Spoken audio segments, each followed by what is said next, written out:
الله والحي القيوم إلى حضرة النبي مصطفى رسول الله صلى الله عليه وسلم كافة الأنبياء والمرسلين والملائكة المقربين ثم إلى أرواح وأزواجه وذرياته وأصحابه والناس أجمعين وكل مشائخنا وخصوص إلى الروح المؤلف الكتاب الفاتحة. أعوذ بالله من الشيطان الرجيم. بسم الله الرحمن الرحيم. الحمد لله رب العالمين الرحمن الرحيم مالك يوم الدين إياك نعبد وإياك نستعين اهدنا الصراط المستقيم صراط الذين أنعمت عليهم غير المغضوب عليهم ولا الضالين. Bismillahirrahmanirrahim. Assalamualaikum warahmatullahi wabarakatuh. Alhamdulillahirabbil alamin. Wassalatu wassalamu ala asyrafil anbiya'i wal mursalin wa ala alihi wa sahbihi ajma'in. Qala rabbi shrah li sadri wa yassir li amri wahlul 'uqdatan min lisani yafqahu qawli. Subhanaka la ilma lana illa ma 'allamtana innaka antal alimul hakim. Rabbi zidna ilma warzuqna fahma wa la hawla wa la quwwata illa billahil aliyil azim. Rabbana iftah bainana wa baina qaumina bil haqq wa anta khairul fatihin. Amma ba'd. Yang dihormati Tuan Imam, kepada Tuan Imam, ahli jawatan kuasa, sidang jemaah muslimin muslimat yang dirahmati oleh Allah Subhanahu wa taala sekalian. Alhamdulillah, syukur pada Allah Subhanahu wa taala kerana dengan limpah kurnia taufik dan hidayahnya dapat lagi kita bersama-sama pada pagi ini, insya-Allah, bagi kita menyambung lagi kuliah dan diberi lagi kita umur buat seketika ini untuk kita meneruskan tanggungjawab kita sebagai khalifah Allah di atas muka bumi dan sebagai hamba Allah Subhanahu wa taala. Jadi insya-Allah kita masih lagi pada fasal yang terakhir, fasal yang ke-6 dan yang ke-7. Fasal yang ke-6 dan ke-7, iaitu pada menyatakan tangan dan kaki, 7 panca indera. 7 panca indera yang kita kena jaga, yang ada kegunaan bangsa akhirat dan ada kegunaan bangsa dunia. Jadi ada sikit lagi, insya-Allah kita habiskan hari ini, iaitu tangan dan kaki itu ada beberapa manfaat. Kita dah bincang pada kuliah yang lepas, manfaat akhirat dan ada di dalam manfaat dunia, manfaat dunia dan manfaat akhirat. Antara disebut itu manfaat akhirat, umpamanya dengan kaki kita berjalan ke masjid, kan? Kaki kita berjalan ke masjid, ke tempat ibadat.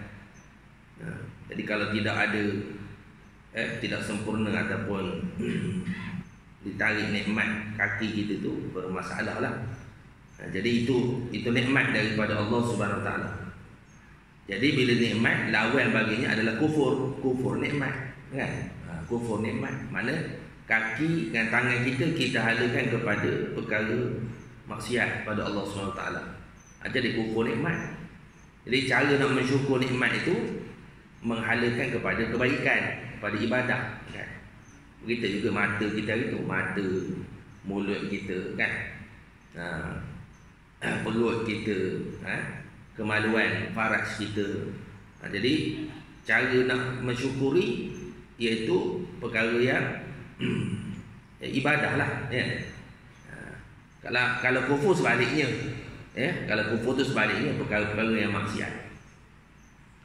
Jadi memanglah kita semua sekali akan ditanya di akhirat kelak.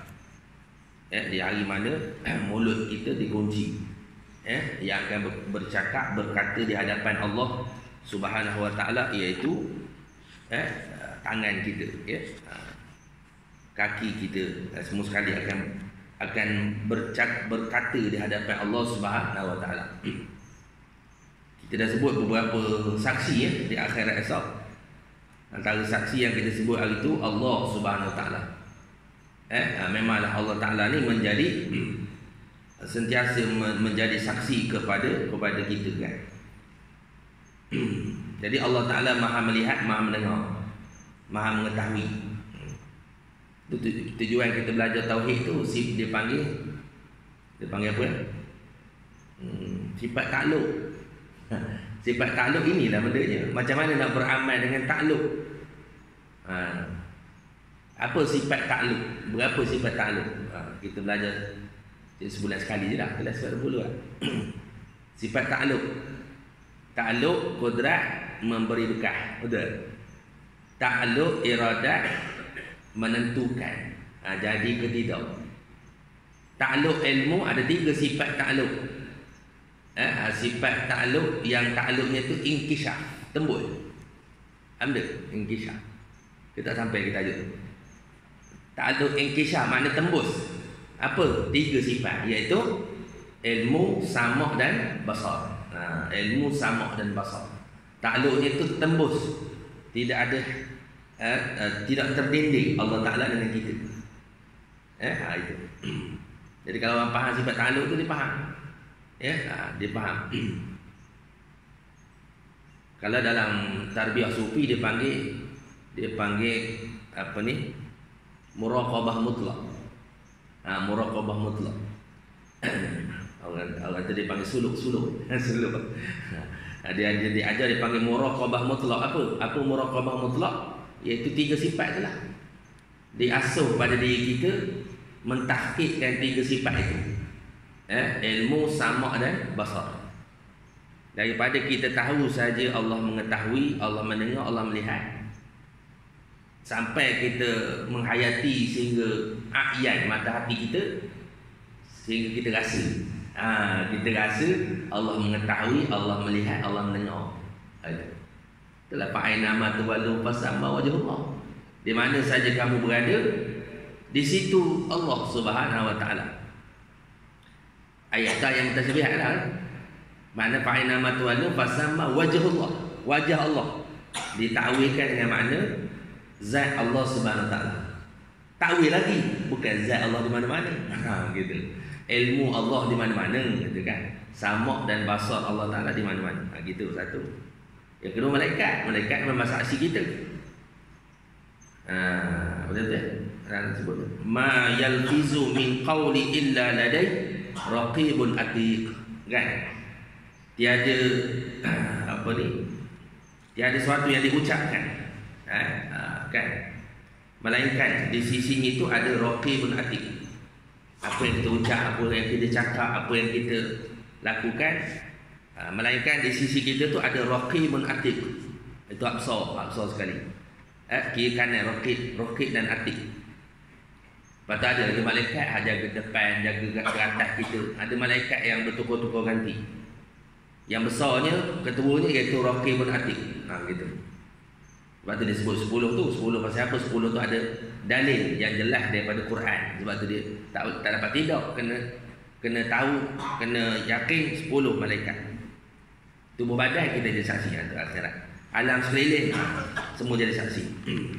Masjid-masjid tempat kita singgah. Sebab tu masjid semayang banyak sikit. Banyak singgah banyak semayang di masjid, bertukar-tukar masjid. Kita ni duduk setempat pun takkan nak pergi tempat lain. Kalau musafir singgah di banyak-banyak masjid kan. Singgah di banyak-banyak masjid. Pasal apa? Masjid tu akan jadi saksi kita di akhirat. Lepas tu kalau kita sujud, ada bekas sujud tu, jangan deras sangat nak sapu. Macam kita sujud kan, lepas tu ada kesan debu ke lekat batu-batu kecil pada dahi kita tu, biar dulu. Biar dia jadi saksi. Air wudu jangan deras sangat kita nak lap, makruh hukumnya kan. Dan pasal apa? Air itu akan bersaksi di akhirat. Air mata kita itu semua saksi di akhirat. jasad-jasad kita akan jadi saksi di akhirat. Itu jadi manfaat atas dunia, manfaat dengan kaki tadi berjalan kepada masjid, berjalan kepada tempat mempelajari ilmu yang memberi manfaat. Ilmu ni ada manfaat, ada tak? Apa ilmu yang bermanfaat? Ta'rif dia. Ta'rif dia oleh Imam Al-Ghazali rahimahullah taala, ilmu yang memberi manfaat. Apa ilmu yang memberi manfaat? Ada beberapa ciri ilmu. Kalau tak, dia tidak digelar ilmu nafi'. Apa yang pertama sekali? Ilmu yang menambah takut pada Allah. Ada yang pertama. Itu ilmu manfaat. Selain daripada itu belajar benda. Fardu kifayah tu lain lah. Menambah ketakutan terhadap Allah Ta'ala. Kemudian menambah penglihatan hatimu segala keaiban dirimu. Kemudian itu yang kedua. Yang ketiga, menambah makrifat pada ibadat terhadap Tuhanmu yang maha mulia dan maha tinggi. Itu yang ketiga. Itu ilmu nafi'. Kemudian yang keempat, mengurangkan kegemaranmu terhadap keduniaan. Dengan ilmu tu makin kurang kita terhadap kegemaran kita kepada dunia. Yang kemudian menambah kegemaranmu terhadap keakhiratan. 5. Kemudian keenam, membuka mata hatimu pada perkara-perkara yang merosakkan amalanmu sehingga kamu dapat mengelakkan daripadanya. 6 Ketujuh, menampakkan kamu kepada tipu daya syaitan dan putar belik. Itu digelar sebagai ilmu nafi'. Jadi kita berjalan kepada itu dengan kaki kita itu. Itu sebagai manfaat kita kepada akhirat. Perang sabil antaranya. Bagi perang sabilillah dengan kaki kita. Keluar berjuang pada jalan Allah SWT, menegakkan hukum Allah dengan kaki kita. Maka itu manfaat akhirat. Mengerjakan ibadat haji dan umrah dulu. Berziarah, menghubung, silaturahim, kasih sayang, dan lain-lain ibadat yang dikerjakan dengan kaki. Lain-lain ibadat yang dikerjakan dengan kaki. Kan? Banyak perkara. Kemudian dengan tangan, antaranya yang kita sebut itu menghilangkan mungkar dengan tangan. Itu. Man ra'a minkum munkaran falyughayyir bi yadihi. Fa in lam yastati' fa bil lisani, fa in lam yastati' fa bi qalbi, wa dzalika adhaful iman. Apabila kamu melihat kemungkaran di hadapan mata kamu, hendaklah kamu cegah dengan tangan kamu, kan? Itu. Dengan tangan. Biyadi, dengan tangan. Fa'ilam yastati' fa bil lisani, tak boleh dengan tangan, dengan lidah. Tak boleh dengan lidah, dengan hati, benci dengan hati. Wa dzalika adhaful iman, selemah-lemah iman. Mana benci dengan hati itu selemah-lemah iman. Itu dengan tangan. Kemudian menulis pengetahuan, menulis ilmu, berjabat tangan dengan orang-orang yang soleh. Gitu. Bersalah dan sebagainya. Itu tak boleh bersalah sekejap. Ada boleh bersalah. Tapi maknanya bersalah yang sebut apa ni? Menggugurkan, kan? Idza tasaffahal muslimani lam yafrud aquffuhuma hatta yughfaru lahuma. Apa ni? Apabila berjabat tangan antara orang yang beriman itu, maka ketika bersalah itu digugurkan. Cuma kita nak yang disebut itu salam ketika jumpa lah. Jumpa tapi lepas semayang tu tak apalah, kan? Tak apalah kita nak bersalah. Tapi yang sebenarnya mana kita jumpa dengan saudara kita bersalah. Cuma kita ni kadang-kadang kita jadi budaya kan, lepas semayang beratur salah kan. Tapi tak apalah. Okey, bagi manfaat dunia. Tu. Apa bagi manfaat dunia? Iaitu engkau berusaha dengan dua tangan dan dua kaki pada mencari harta benda dan segala tujuan. Mencari harta benda dan segala tujuan. Itulah. Kita dah cerita hari itu, ibadat ni ada ibadat umum dan ada ibadat khusus. Ibadat khusus ni kita gunakan dengan kaki kita tu. Contoh tadi pergi semayang kan, pergi menuntut ilmu, pergi perang sabil, pergi buat haji dan umrah dengan kaki, kan? Dengan kaki. Ini bahasa dunia apa? Mencari harta benda dengan segala tujuan. Cari rezeki, ya, dengan apa ni, kita berjalan pada tempat kerja kita, dengan kaki kita, bekerja dengan tangan kita, kan. Jadi banyak ni. Maknanya tujuan apa ni, manfaat untuk dunia. Dan engkau memelihara dengannya daripada kemudaratan, seperti lari dengan kaki daripada binatang buas, dan seperti menolak dengan tangan kejahatan orang yang menerkam terhadapmu. Maknanya mempertahankan diri itu dengan kaki dan dengan tangan. Ada manfaat dunia dan manfaat akhirat, kaki dan tangan. Dengan tangan ni, maknanya kita menggunakan tangan. Ada orang yang kerjanya dengan tangan. Contohnya apa? Seorang tu dia nak melulukan projek. Contoh. Dia nak melulukan projek dengan tangan. Jadi melalui tanda tangan dia, kan. Tak apalah tu. Tapi di situ ada ketidakadilan berlaku, kan. Di situ ada apa dipanggil, pecah amanah, kan. Pecah amanah, double standard dan sebagainya lah. Banyak-banyak dalam kontrak lah biasa ni, kontrak, kan. Kadang-kadang dia tengok orang yang kenal dia luluskan, dia luluskan. Saya tak tahu, kita bukan bidang kontrak, tapi maknanya orang sebut maknanya kadang-kadang orang ni maknanya tu dia luluskan. Yang terbaru ni dia panggil apa, tender terbuka, kan. Tender terbuka, tahanlah sikit, cabut undi. Tapi sehari ni tak tahulah balik macam mana pula keadaan ni. Online. Tapi online pun dia tengok juga.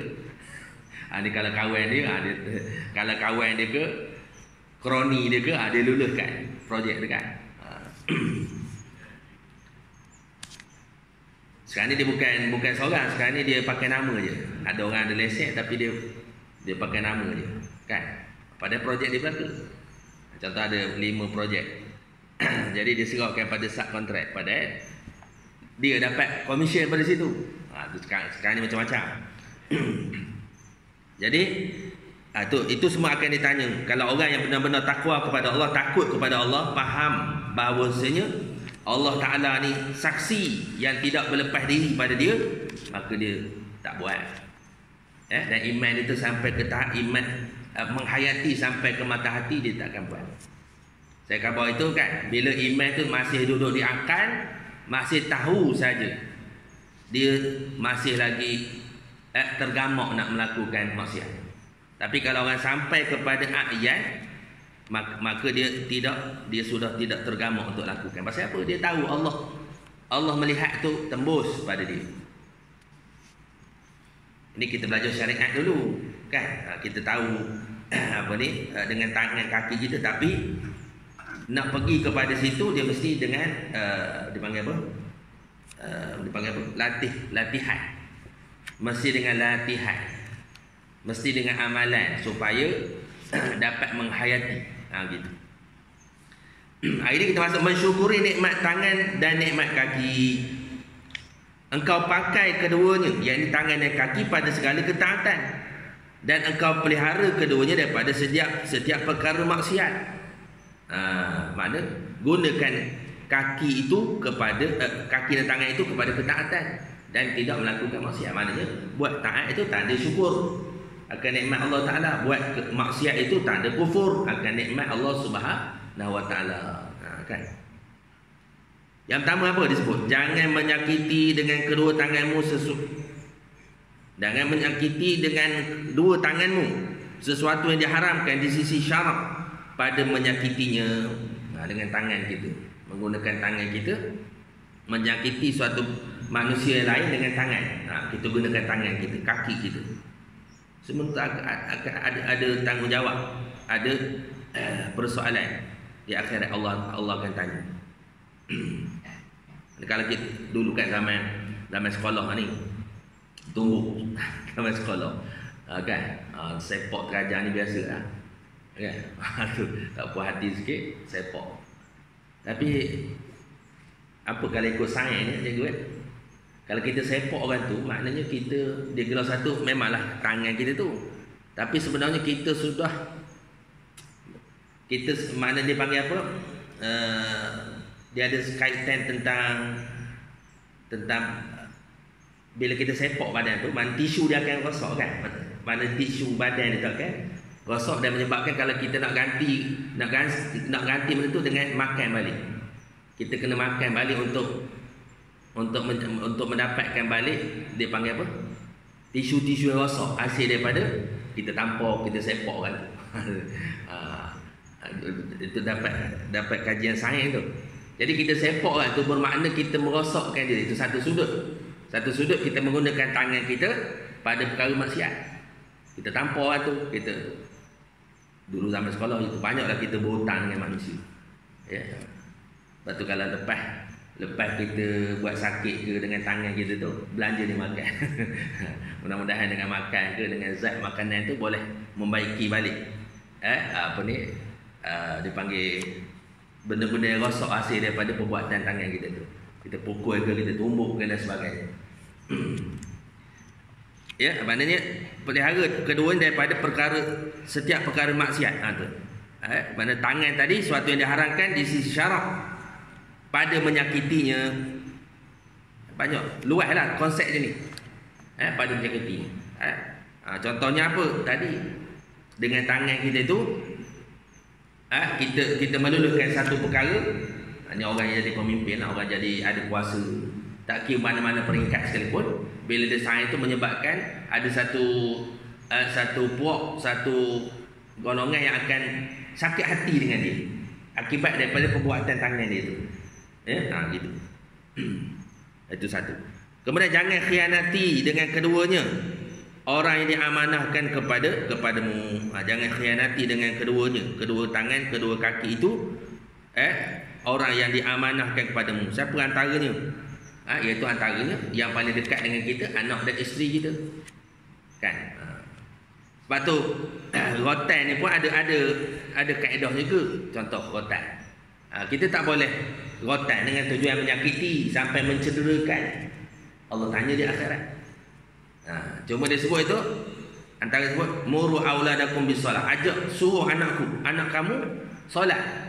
Apabila mereka itu berumur 7 tahun. Kan?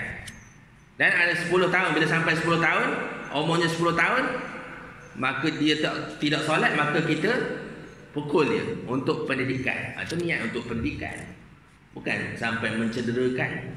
Kan? Bukan sampai mencederakan. Itu. Rotan. Tapi sekarang ni nak rotan pun tak boleh. Cikgu-cikgu di sekolah pun nak rotan ikut dan tak boleh.